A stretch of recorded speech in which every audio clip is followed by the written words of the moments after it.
Welcome to Two Guys, Two Questions, a chaotic, unscripted podcast. Yeah, surprise questions with no prep. I'm Ryan Keaton, a real estate guy who's happiest with an ocean view. And I'm Jared Greer, a retro toy fanatic / loather who may or may not have a Batman cape within arm's reach right now. You definitely do. You don't know that. From alligators to vibrators, superheroes to existential crisis, we cover it all.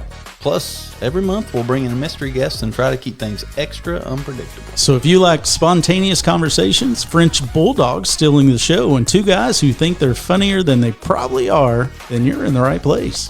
Yep. Well, enough of this. Let's do this. Two Guys, Two Questions starts now. All right. Ladies and gentlemen, boys and girls, children of all ages, here we are. We're back. Yep. All right. Squeaky toy. Yeah. Yeah. You know, that's done intentional for those non-subscribers, right? What? The squeaky toy, Oh, right? yeah. They didn't like, subscribe, or... Yeah. Okay. What's good's happened this week, man? I got a bunch of shit done this week. Yeah. Although I didn't do a single damn thing myself. I did a lot of stuff with a lot of help. And shout out to my buddy Theron, who come over and helped me paint the building this weekend. We worked all weekend painting that building. And man, it looks good. Actually, that's not true. It still looks like shit, but it looks miles better than it did. So does it look even better than the picture you sent me? Yeah, I think the picture I sent you was before we painted. It did not look like it had been painted. Okay, yeah, it's painted now. You just said making progress or something. Yeah, it's painted now. You got to come see this shit. We got lights in the front room. Man, it's tomorrow we're going to start moving. It's been quite honestly, that's been a really good part of the week. It's been a really shitty week for me too. Not a down note here, but because I guess for the most part, it's pretty much an expected and good thing. My grandmother died this week. She was 95 though. She's, I only hope I can live 95 years.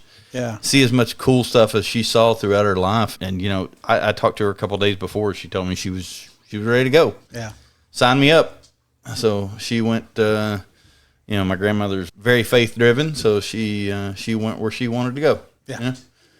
And, I don't think there's anything sad about that at 95 years old. Of course you're sad because you can't go see her tomorrow. Yeah. But, I don't know. Had the funeral day. That was a whole thing. More on that later, but I apologize. Yeah, yeah, got you talking. Yeah, but the look at me. Yeah. All right. Anything exciting going on in your neck of the woods? God, I showed. Was down in Eastern Kentucky a lot showing property this week, and I have pulled off, I believe, 6 or 7 ticks. On one setting. That was just like, bam, picking them off. So you're sitting around like silverback gorillas, just letting your mate pull ticks off of groomed, you. Yep. Getting groomed. I just did not throw poo at her when it was done. Yeah, that's how you know you have your person. Yeah. That's some sick ass shit, man. But I guess that's how you know you're with somebody that really cares about you, if they're willing to pull ticks off of you or pop zits or whatever, And that's Dixie's love language. She loves all of that. Yeah, she loves all that. I'm grooming you. Yeah, fingernails, toenails. Yeah, she loves trimming. Have you seen this shit with ticks to where I had a guy tell me this the other day, and I've heard it. It's funny. I'd never heard of it in my life, but I've heard of it 3 or 4 times since then. Guy told me, this is a dude that used to hunt snakes a lot, and so he and I traveled in kind of the same circles, and I ran into him the other day and I said, you should come up sometime. We'll go flip some rocks and see if we can find some snakes. And he said, well, I've been trying not to do that very much lately. He said, years ago, I got so many ticks on me that they gave me a sensitivity to red meat. Really? And the way he explained it is ticks have an enzyme that if they bite you, it causes you not to be able to eat their prey. Really? That's the way he described it to me. Yeah. I don't know if that's legit. But that's a good layman's term. Yeah, that's a good way to do it. Yeah. But anyway, he said since he's quit snake hunting and not in the woods so much, he ate a fucking hamburger the other day. He said it was the first time in like forever he'd been able to eat red meat. And, I guess you can't put a price tag on being able to go through McDonald's and get a damn hamburger if you want it and not having to get a fish sandwich. But you're going to end up with some tick-borne weirdness, Rocky Mountain spotted fever. What, Lyme disease? Yeah. Is that it? I mean, that's ticks love me for whatever reason, so it's something I always have to be mindful and careful. Usually I'm pulling off just, one or two ticks here or there. Yeah. Walking through a yard, I will pick them up. This one, like I said, pulling off that many, I knew it was going to be an issue because, the place I was looking at was a farm, so I was walking around creek beds. Yep. They hadn't really manicured the grass or anything yet, so, I knew it was going to be, I just did not anticipate that. But the craziest things for me with ticks is that I'm smart about this too. Like I have on socks. I have on dress socks that I've got pulled all the way up. Yeah. I've got long pants on. I've got, I didn't have on boots, but I had on, shoes, and they're crafty little fuckers. Yeah, ticks see you and they go, "Oh, city guy." Yeah, just hang on. This motherfucker. Hang on, we'll get there. I pulled two off my pants. I was like, this motherfucker's got on dress shoes. That means he's got soft skin. Exactly. He's been moisturized. Yeah, we are getting in there. That motherfucker probably gets coconut oil massages now and then. It's going to be tasty. Yeah. You are attractive to ticks. There's worse things you could be. Really, it is. Yeah. It's been nuclear hot outside. Like I don't know how you can be out there showing properties off and shit. Oh, it was. Of course, I was out there. Probably the busiest 2 or 3 day span I've had in a while was during the heat wave. Yeah. So I'm going to tell a story on myself about the heat wave. This is something that non-snake people won't understand, but you'll understand how gross it is. My snake room is in my garage. It's inside an insulated room inside the garage. So it takes forever to get like real temperature change in there or whatever, but it's starting to heat up. Anyway, that's kind of beside the point. But I went out in the garage the other day and I thought, well, I need to feed the snakes. And of course I have a freezer full of frozen rodents out there, frozen mice and rats. And I laid out I laid out 4 bags of frozen mice and rats of various size. Luckily, I did not take them out of the Ziploc bags like I usually do. I just laid the bags out. And I thought, well, I'll come back in 6 hours or so and they'll be thawed and we'll feed the snakes. 3 fucking days later, I go in the garage and there's every one of those baggies. First off, it's hotter than a fresh fuck fox in a forest fire out there. It is. It's so 9 million degrees, and there are 4 bags of rotting rodents ziplocked up. So they're all, inflated from, I guess, the gases of the decomposition. And I'm almost afraid to touch them because I'm afraid if I touch them, they'll explode. But I managed to get them all in garbage bags for the poor fucking trash guys out there this morning and without vomiting. Because even sealed up in baggies, they smell when they're rotten like that. And then also something about just the texture of picking up, or the feel of picking those bags up and putting them in another garbage bag. It was really challenging for me not to vomit on myself. I'd have been lost in that. For as many fucked up animals and shit as I have around, I have a really weak stomach.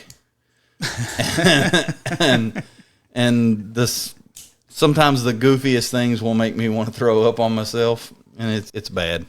You could watch it bite its head off and blood spew, and you'd be cool. Yeah. It's like, oh, I like that part. Yeah. Decomposition. Yeah. Now, the interesting thing will be is if you have just a random cop show up, because somebody's like, the garbage man's like, what's decomposing death right there? But I will tell you this. Back in the day, I lived on this same street, a few houses up in a little tiny house, and we went on vacation. And I had a freezer in the garage that had... Okay, so snake people are weird. If you have a snake and it dies, it probably goes in the freezer. There's a couple options with a dead pet snake. Usually, it either gets an aerial burial, so it just gets slung out in the field or something. Yeah. Or it goes in the freezer because, weirdly, there are all these oddities dealers and stuff that will actually pay for dead snakes because they're going to taxidermy them or some bullshit. So, lots of people will put dead snakes in the freezer just to hold on to them for a while. Kind of save those few pennies that you might be losing by something dying. Anyway, I had, multiple big dead snakes in the freezer. And this was the time I was keeping big snakes. So I had like a 15 or 16 foot reticulated python in his freezer, and just mountains of rats and rabbits and all kinds of shit that was snake food in there. Anyway, we go on vacation. The freezer dies, and my neighbor calls me. He's like, listen, they think you have a gas leak at your house because there's like massive amounts of smells coming out of your garage and stuff. So I'm on the way back or whatever when all this is happening. We get there, and you can't get close to my garage for the smell. I mean, it was dead of summer, and that took wrapping a sweatshirt around my head and some Vicks. Oh, okay, so this is a 30-second story. I've got a sweatshirt wrapped around my head, Vicks Vapor Rub all over my face, and trying to get in there to get stuff out of the freezer and into a garbage bag so we can get rid of it. And I'm gagging every step of the way, and a friend of mine, Scotty, comes up, and he just walks up beside me with nothing, no anything, and reaches out and pokes a big dead snake and says, "What are you doing?" And I'm like, how in the absolute fuck are you standing here in this? But I guess that just goes to show you that some people have really strong stomachs and some people have weak ones, I guess. I was not blessed with a strong stomach. So being a homicide detective was never in the fucking cards for me. Never. Or any kind of... Yep.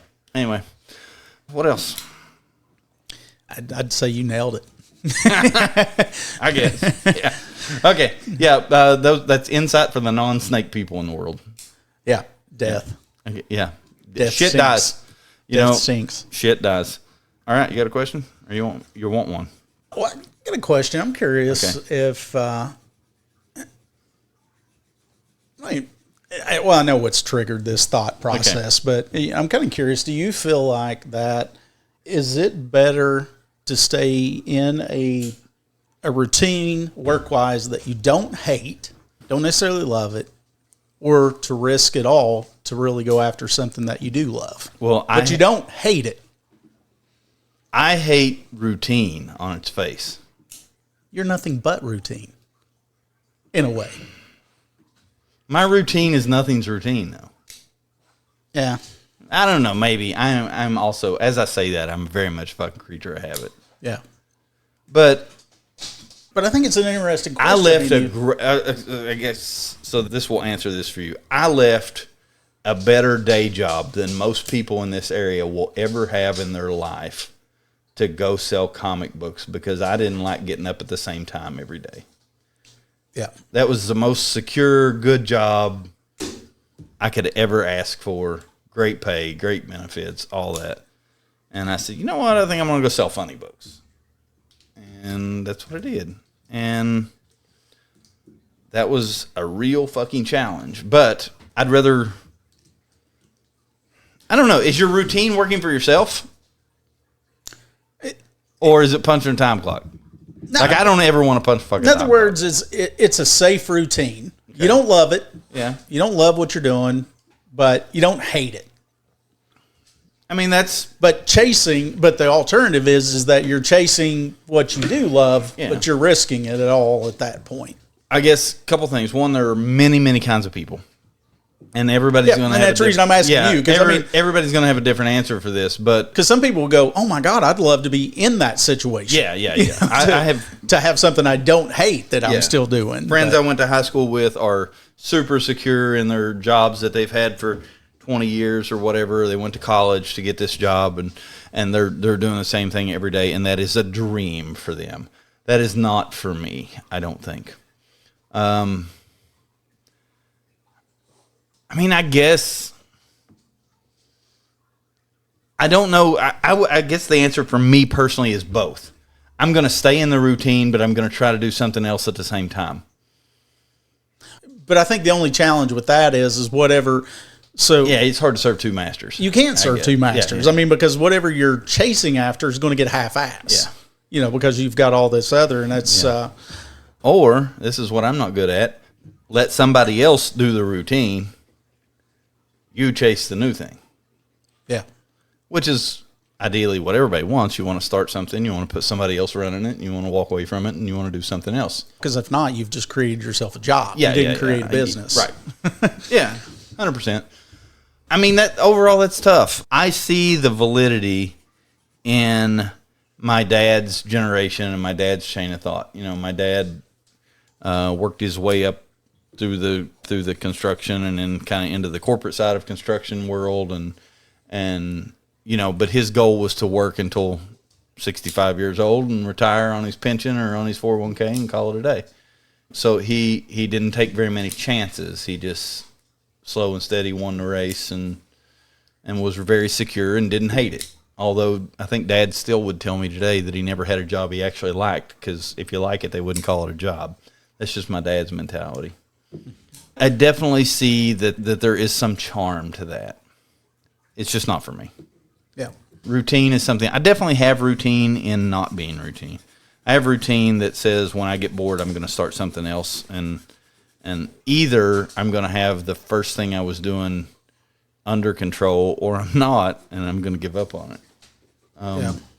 Because when I'm done with it, I'll be done with it, regardless if it's self-sufficient or not.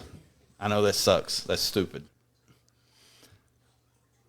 Are you like that? If you're done with something, are you done with it, or will you make yourself stay and work through it? To me, I find this conundrum extremely difficult. Yeah. Is this real life? Or are you thinking about something? Yeah, I mean, I think everybody is always considering this in real life. Our forever question is what's next. But yeah, so I mean, there's validity and there's safety in the fact of having something that is routine that you don't hate. Mm-hmm. But there's also all these other factors. Who are you going to let down if you move on from that, right? Is there family? Is there things of that nature that kind of factor into that? Ultimately, I'm a believer that everybody should chase whatever they love. And how do you do that within the parameters of still providing for your family? And there's a lot of things that factor into that. But just living to be going, I don't hate it. That's not great either. That's, I'd venture to say, like I said, that applies to everything. Probably how that's relationship advice too. Yeah. But you could probably, relationship though, it's like, I don't hate it. Well, maybe you could work a little harder on it, and then maybe you would love it, right? Yeah. It applies to everything though. Yeah. It's real easy to fix ramen noodles. I don't hate them. I don't hate them. Yeah. Should I do that? But it ain't worth the extra 20 minutes to pick something I love. Yeah. I can live on macaroni and cheese and wieners. The funniest thing is, like, it's probably disgusting the amount of times where I'm like, man, I'd really like to have something to eat. But that I could have done in 5 minutes. Yeah. And my belly isn't going to feel like it's hungry anymore. So, good. Let's go with that. Yeah, 100%. Yeah, I don't know. Like I said, I guess that applies to everything. What are you trying to decide if you're going to do? Well, just anything whenever you get to, I think that I'm finding more and more value in the fact of chasing joy and happiness and all that kind of stuff. Not that I'm unhappy. I'm very happy. I love what I do. As we continue to kind of look at what is the next opportunity, where we're, where's this thing going? But I thought it was an interesting, because I thought I knew how you would respond to that, but I wasn't sure. Dude, I see you as the fucking weird. I mean, it's funny because I see you as probably one of the risky people I've ever met. I like that. I actually like that. I've never met anybody that loves safety, but will throw some chips. Yeah. I consider it calculated risk. Yeah. I will definitely take some risk, but I have analyzed the motherfuck out of it. Like, I know you know this because we've looked at buildings 1,000 times, but I am 60% of the time I'll get lost in analysis paralysis, Yeah. I'll get lost in just not sure. But every once in a while, I'm just like, fuck it, we're doing it. And sometimes those are the things that really pay off for me. So I've kind of tried to start being more like, if I overthink it, it's just not worth doing. Oh, yeah. I'm struggling with that same exact thing right now.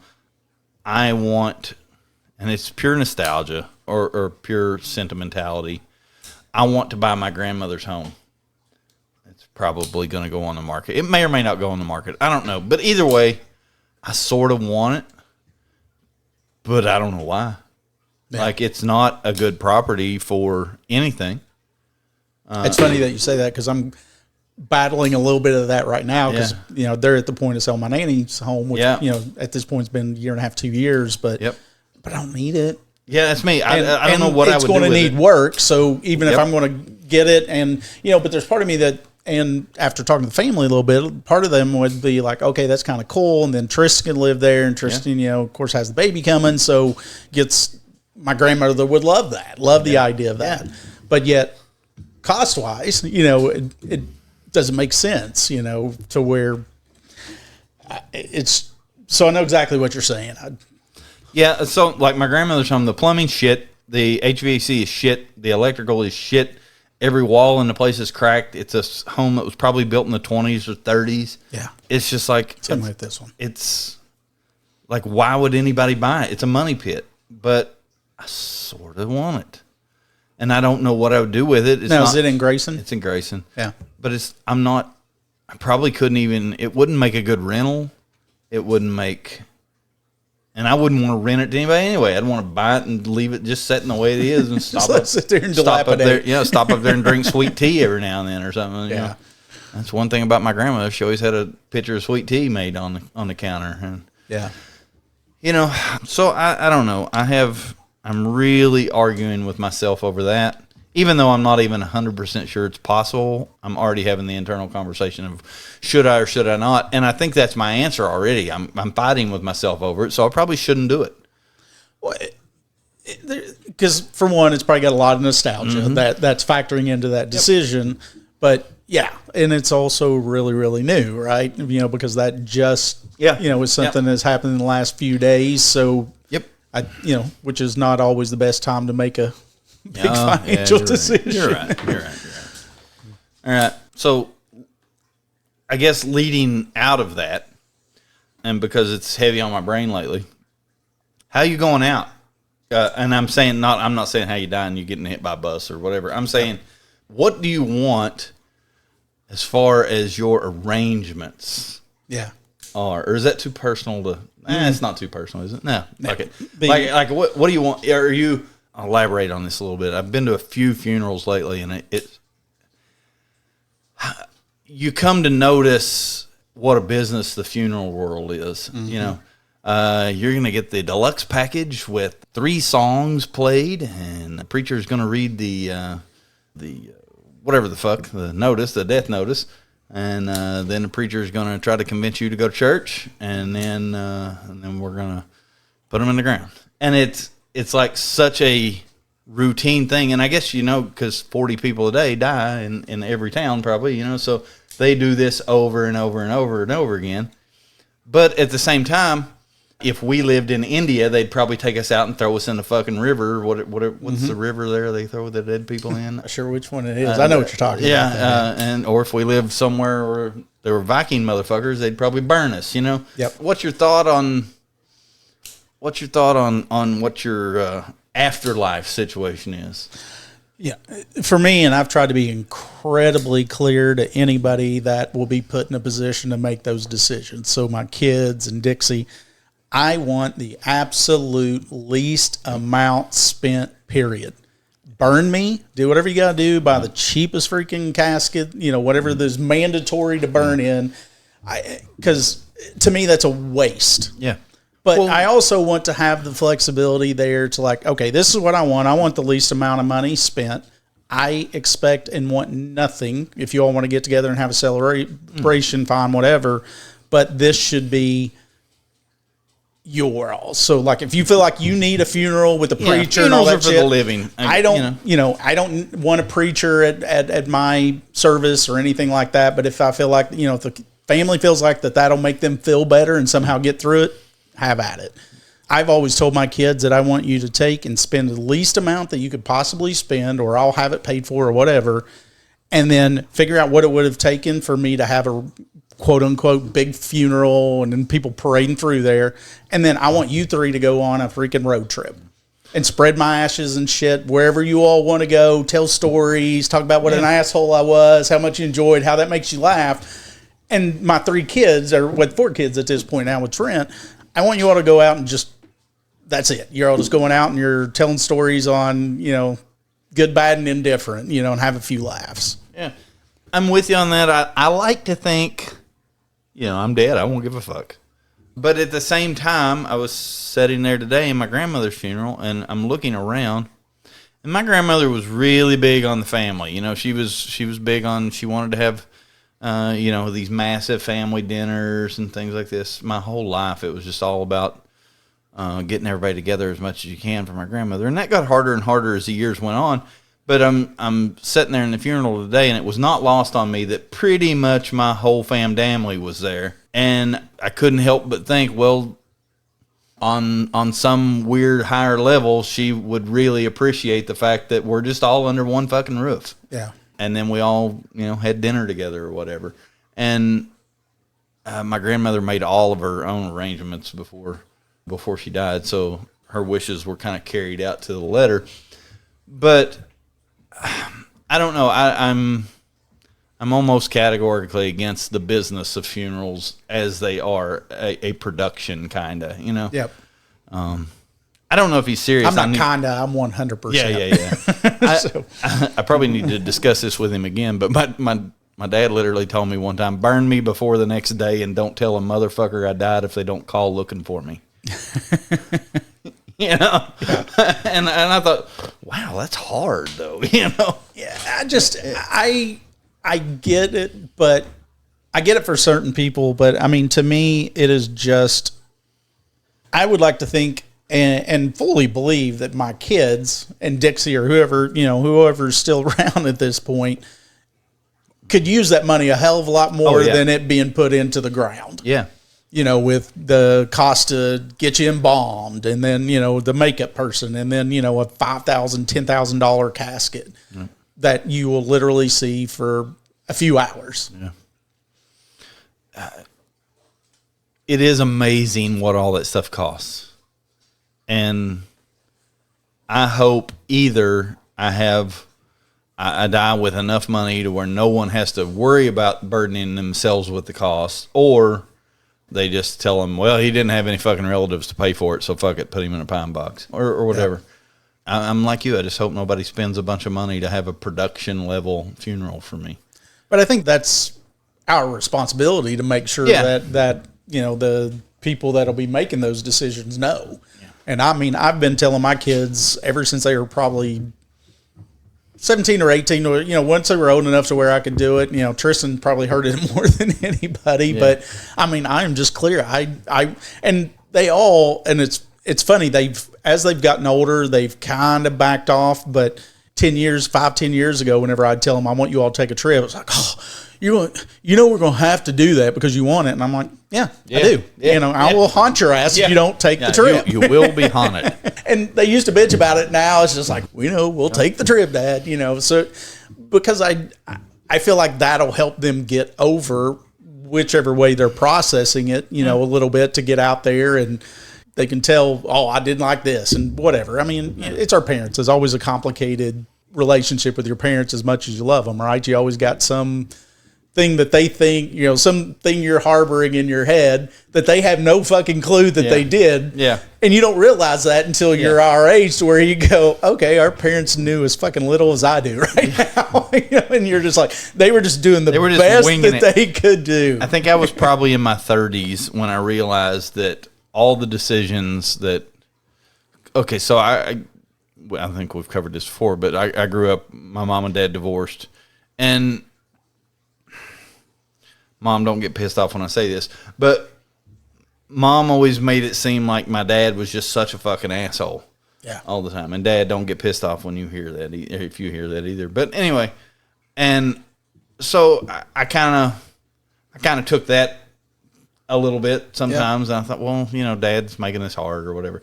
But I was probably in my 30s when I went. My dad was just making the best decisions he could make with the information he had at the time. Yeah. And that's all you can ever ask out of a person, I think, is analyze the situation at hand and make the decision that you feel like is best all around and best for your kids or whatever. Yeah, and as sometimes that decision in a divorce situation is, I need to maybe not not be around, or I need to take this hit a little bit. Okay, I'm getting painted as an asshole because I've had this situation. I'm getting painted as an asshole.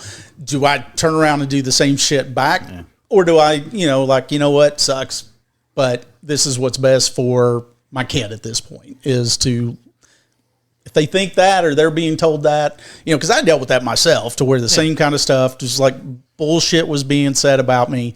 And then after they went to college, then we sat down, we had a big discussion, and they're like, holy shit, I didn't realize what all you were going through.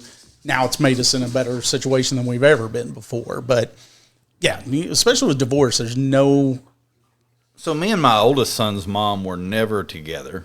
Yeah. Like, we were never... Well, you were together at least once. Well, yeah, I mean, we dated for a while and all that. I'm just saying... Yeah. Since my oldest son was born, we never lived in the same house or any of that stuff. And, we had our troubles, but mostly she and I agreed very early on that we weren't going to fight over. We both had came from divorced homes, and we kind of made an agreement. You knew what the alternative was. Yeah, that we weren't going to fight over our kid. We were going to... And I feel like today we did a very good job of that, mostly because I swallowed everything. She would probably say the same thing. In fairness, she'd probably say, "Oh, I just swallowed everything. I just let it, let it go." But we both did a very good job of just letting things roll off, and we tried to co-parent as best we could. And Lord knows I had all kinds of faults as a young dad, and she probably had a bunch of faults as a young mom. But we got through and we figured it out. And my oldest son's not. He didn't turn out too bad. I don't know. Yeah. I hung out with him for a while today. He's doing okay. So I guess we didn't fuck up bad enough to fuck up a whole human, and that's maybe all you can ask for. Now, does he know what your plans are? Whenever it's you get hit by a bus? I think. Okay, so I think Jaren's my oldest son. I think he would defer most things to Jackson, the youngest one, because Jackson kind of is the more organizational of the two, I guess. Yeah. And I think Jackson likes money well enough. He'll save the money anyway, whether he knows I want to anyway. No, I don't know. I think there's enough people in my circle to know to do something fun, rather than to spend a bunch of money. Because that's what I say. My dead ass in the ground. That's what I've told Dixie. I was like, if y'all want to I don't want a funeral. Yeah. But, if y'all want to have a celebration or whatever, something, that I had an uncle that passed away a few years ago, and that was that we rented out a thing. It was probably a little over the top. It was almost like a Catholic type of wake, but I mean, it was cases and cases of wine and alcohol and all that kind of stuff. And everybody just got together. But the funny part was that after a certain period of time, people were still there and they're showing pictures, and then they have people start saying things. So it became really fun. Got really fun. And we got a whole new slew of stories to tell about the family, because, the stories that would come out after people had a couple drinks, and especially people that don't drink that often, but drink a little more than they would used to. And then they got in their feels, and then they'd tell the story. And, sometimes it would be, okay, You've been up there for 10 minutes telling the story, and you gave all the details in the first minute, and you've just repeated it 9 times. I had, I might have talked about some of this on here before. If I have, stop me. But like the family, my family, I had 3 uncles and an aunt and my dad. And a couple of my uncles are gone now. But anyway, through the 70s, they had a lot of fun. I think they did some fucking here and there. Yeah. And turns out, like, for the longest time, we'd get a new cousin every year at Christmas. It'd be like, oh, here's this cousin you didn't know about, or whatever. Sorry, they're 3 years older than you, or whatever. Yeah. So there was always a new family member turning up, and we got trying to add up grandkids and great grandkids and shit of my grandma today, and man, it's overwhelming the amount of fucking grandkids and great grandkids and shit. And at Christmas time this year, I don't know if I told you, I gave like 7 people in my family DNA tests, 23andMe or Ancestry. You wanted to make sure they're legit. No, it wasn't that. Well, I have done Ancestry and 23andMe, and there's some people show up in there that I don't quite figure out who they are. And I wanted to get more people that I knew who they were in the tree of things to see how did they fit? How do they fit? How does this puzzle fit together? And my grandmother that just died actually told me at that time, she said, and I guess this is wisdom. She said, I just want you to know that your family's who you think it is. She said, if you don't know them, they're not your family. Yeah. Your family are the people that are here for you when you need them to be, no matter the connection. Whether it's blood or not. Whether it's blood or not, your family's who you think they are. Yeah. And there's some wisdom in that. But at the same time, not a single one of them motherfuckers took the DNA test. They didn't do it? No, none of them. It's the last. I'm off the hook buying Christmas presents forever, though. Yeah. If I buy you something and you don't use it, then I don't have to do that shit again. Yeah. But I was hoping. I love that you also gave him a gift that you could keep receipts. Yeah. Because most times you don't know if they use it or not. Right. Yeah. And I was hoping that when my grandmother died that there would be some family secrets unlocked or some bullshit. But I heard all kinds of cool stories today from my uncle and people, but it was mostly shit I knew. There was no big revelations or any of that shit. So, well, it's funny that you say that because in talking about your uncles, so one of my uncles on my dad's side is almost to a T 10 years older than us. So growing up, he was always the cool uncle. He was really, really close to us in age, and he's always been real close with my kids. So, I mean, especially my son. But my son said that, whenever he lived here in Ashland, he said he ordered a pizza or something, and some guy shows up, and he's like, your last name Keaton? He's like, yeah. It's like, who's your dad? He's like, Ryan. He's like, so you're related to Iceman? And he was like, Iceman? Who's that? He was like, Iceman. How in the hell you not know Iceman? And Bryce is like laughing. He's like loving it. He was talking about Ron, my Uncle Ron, that owns the t-shirt business here. He was like, Iceman. So he's like, oh, man. He's like, if I ever come back around, man, I got some stories for you. And that's like, I knew Ron enjoyed his, his early 20s because we were close enough to where we got to see some of the ancillary stuff. But yeah, apparently he had an Iceman, and he was like, well, how did he get that? And he's like, because he was cool as shit. Yeah, I had one of those uncles that just did not give a fuck, and he was so fun to be around any given time. Drunk uncle? Have you got a drunk uncle? You ever seen that Saturday Night Live skit, the drunk uncle? It's exactly what you think it is. Okay. I mean, it's like this guy. He's like, at this point, I don't have a drunk uncle, but like growing up, I had a couple uncles that were, I had one uncle that was kind of like yours. He was the baby of the family, so he was not that much older than some of the grandkids. And he was cool because you could kind of hang out with him or whatever, and he was young enough to not really be a drunk uncle. And then I had one uncle that smoked a lot of pot, and then I had one uncle that did probably every drug known to man, and then I had an aunt that was... She's just her. Anyway, I'm telling my whole family. I'm going to piss off my whole family here if anybody hears this. He said anything bad. Yeah, but anyway, man, my uncles were a ton of fun. But they both died both the older uncles died relatively young. And, man, they lived some lives, though. Yeah. I got to watch one of my uncles, some of his kids meet for the first time today. Some of his kids met for the first time. Yeah. I guess that could be a little side tangent. Yeah, Would you rather die at about, let's say, 70? Yep. And you've done some shit. You've had some fun. Yep. You got to play. Or would you rather have been the good guy that ate well, exercised, don't wear any shit, and you get to live to 95? Or you're going out at 70? I'm going out at 70. Yeah.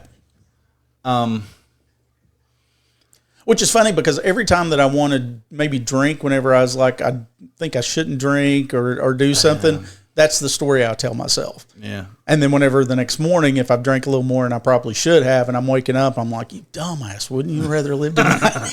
Yeah. I'm playing both sides of the street. YOLO. Yeah. Yeah.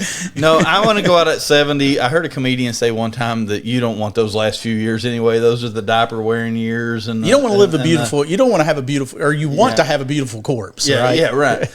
You know what? I tell you though, I'm probably partial to it, but man, my grandmother at 95 today looked just rock solid, man. Yeah. They did her up right, man. Yeah. They sent her out with the way she'd want. My grandmother was very, I don't want to use the word vain, but she didn't go to town without her hair fixed. Yeah. You know what I'm saying? My grandmother, my nanny, was the same exact way. Yep. She was like, if she was going to be in public or someone was going to see her, yep. even if you were coming to her house, she was going to be, maybe not all dolled up, but she wasn't going to look like she just came out of bed, even if she did. Yeah. This is just poetically my grandmother, but in her last few, so a guy she went to church with worked at the funeral home. And she, months ago, he came up and they made their arrangements or her arrangements and all this. So she happened to find out that he was the one at the funeral home that did the makeup and stuff. So in the last few days, she got like a pimple on her lip, and somehow or another she popped it because it was aggravating her or whatever. Mm-hmm. And anyway, so a day goes by or whatever. She has my cousin call this guy at the funeral home to come up. She needs to talk to him. Make sure he can get that gone. Yeah. Oh, that's awesome. She told him if he couldn't cover that up, she wanted to be a closed casket. Yeah, and that is just perfectly my grandmother. That sums her up right there. That's awesome. It. If I can't be perfect, you can't see me. You know? Yeah. And like I said, I guess we can all be so lucky to live to 95. But man, what you just said is truthful though. I would live to 95 with no regrets if I could be healthy enough and keep my mind and my body both functional right up until getting hit by a bus, or whatever. If I have to deteriorate slowly after 90 or whatever, I just want to go out when I still know who I am and I still have all my... Anyway. All right. So... how are you going out? So we talked about that. You want to get hit by a bus or you want to die? I mean, everybody wants to die in their sleep, I guess. Yeah, I mean, obviously. And my grandmother made that. She made that work. Yeah. She was able to negotiate that in her contract. It's like, what is wrong with your ass? Yeah, I mean, I want to go out like anybody else, right? You want to go out skydiving? It was funny because I sent Tristan, I think it was Tristan Dixie. Anyway, I'd sent somebody that I saw where somebody got impaled by a lifeguard and got impaled by one of the umbrellas at like a beach or something. Shit. And they were like, that'd be a horrible way to go. And I'm like, nothing sudden type of death is going to be good. Yeah. But hell, drowning, getting eaten by a shark alive. I mean, there's a lot of other ways to go besides getting impaled by. That's an ironic way to go. Yeah. If I love the beach, and if suddenly I'm just like laid out and I've got an umbrella through my chest. I don't want to drown. I don't like the way that. I don't like the thought of that, quite honestly. Yeah. I don't know. I guess I either want to go out very quickly or very newsworthy. I want to be that guy people talk about for years. Did you see that motherfucker get his head ripped off by a cougar and then get hit by a bus at the same time? Or some shit, one of the two. Anyway, all right. On that note, how we going out of here? All right, so we've decided that I guess. I don't know that you ever officially said. Are you staying in the position of comfortability of? Oh no, I'm getting the fuck out. You're gonna run because I may like comfortable for 6 weeks or 6 months or 6 years, but I won't like it eventually. Yeah, and eventually I'll get to the point where comfortable is suffocating. So do you feel like that you are risking daily with your career? No. Maybe. I don't know. Probably not daily, but I definitely take risks. Yeah. Just ask the people that work for me. They fucking hate me for it. Yeah. Katrina knows better than to tell me that things are really good right now. Things are going really well. Because at that point, I start thinking, well, what can we do? Because I've spent since 2012, I keep us cash strapped. I don't want. I try to always keep the money working, and if we get too comfortable, I will spend the money on something to go somewhere else. Yeah. Or something. I'll open a fucking pet store. Dare me. Yep. And I don't know. It's we go in these yearly cycles, of course, because of course I'm in the convention business, and we get one really good payday a year from the convention. I always dig whenever the convention comes around because I know there's a shot that I'm going to be selling. You're going to sell estate. a building. Yeah. It's a house or something's going to happen there because of, just the influx of funds. Yeah. Right? And this building, I'm almost at the end of our yearly funds right now. Yeah. They started putting the roof Yeah, on we don't today. get our podcast room for a while. Yeah. It's got to be put on hold. I'm probably going to put Makes that sense. on hold till next year. Yeah. Yeah. Yeah. we can hang out right here. Yeah. This is working well. Yeah. Yeah. All right. So that's me. And are we both getting cremated? Where are you at? I don't give a fuck. I'll be dead. Yeah. Yes. I'm okay with being cremated. Yeah. Well, you got to put that on record because if not, then your kids are just probably going to take the route of the embalming and throwing you in a casket, and because that's just what's expected. I bought a book that is titled "Well, Fuck, I'm Dead. Now What?" Yeah, and it asks you all these questions. Cheap plug for those people. Weren't you supposed to? There was a book I thought you were going to give me at one point. That was like about 10 podcasts back. Yeah, you had mentioned getting some that you were going to be selling or something. I brought one home and I wrote my name in it. Baby steps. Yeah. Yeah. Your kids are going to see that and they're like, "Oh, cool, Dad's already." Oh, fuck, Dad, that just. Yeah. My kids would expect nothing more. The one thing I will say about my children is they have low expectations of me. I don't know if that's true. I swear, I know you're kind of against it, but we need to get Tristan and Jackson on here one night. Yeah. And just see. That could be dangerous. Especially they'll just start teaming up. That's the only Yeah, bad thing. I know. I think that could be fun. That could be fun. We'll just take the We'll abuse. try to interpret the things they say. Oh, I have another question. Hey, we're going to run long. But there's another question. This is just current events. I don't know if you saw this, but I was made mad the other night on the national news. Do you watch baseball very much? No. Okay. Too slow. This is going to make me an asshole. This really is. It's going to make me an old white guy, I think. There was a baseball player who had to be taken out of the game and consoled on the pitcher's mound by the manager and some of his other teammates because a fan heckled him so much he was crying on the field. And they took him out of the game and they ejected the fan, gave the lifetime ban from the stadium. Because he probably talked. I think they actually said he was talking shit about about his mom or something, and maybe his mom was dead or something. And if that's horrible, but at the same time, if you're a $1 million paid professional baseball player, you expect some fan to go, "Your mom could fucking catch better than that, and she's dead. You fucking bum." Yeah. You totally. So that was the most Gen Z bullshit I've seen in my life.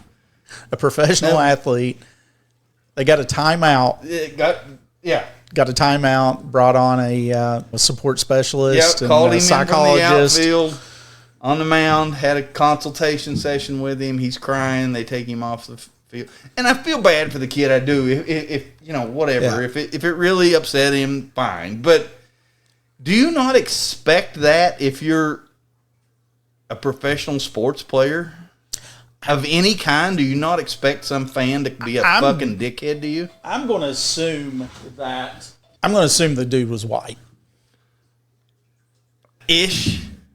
I don't pretend to know his exact ethnicity, but maybe Hispanic. Okay. I don't know. I'd have to I just assumed that seems like white people problems. Is what I was thinking. It's like it definitely. I feel like that other people are dealing with probably had a lot worse things said to them. But it does suck. Get rid of the person. Whoever did it, maybe call a timeout and say, okay, I want that person out of here. I get all that. I think there's professional athlete, Ryan, Jared, whoever it is, deserves a certain amount of respect in your place of employment if someone's doing that. I don't. I don't know. I don't even know what to do with that. Yeah. It's kind of wild though that that there was a. Yep. It just caught me off guard because I can't see. I grew up like around a bunch of baseball old timers, and those guys, man, the way they talk to each other and their friends. Oh yeah. Was well, that's what I was thinking. I mean, you think about what African Americans had to go through just getting into the sport. Yeah. And still probably to this day to some certain degree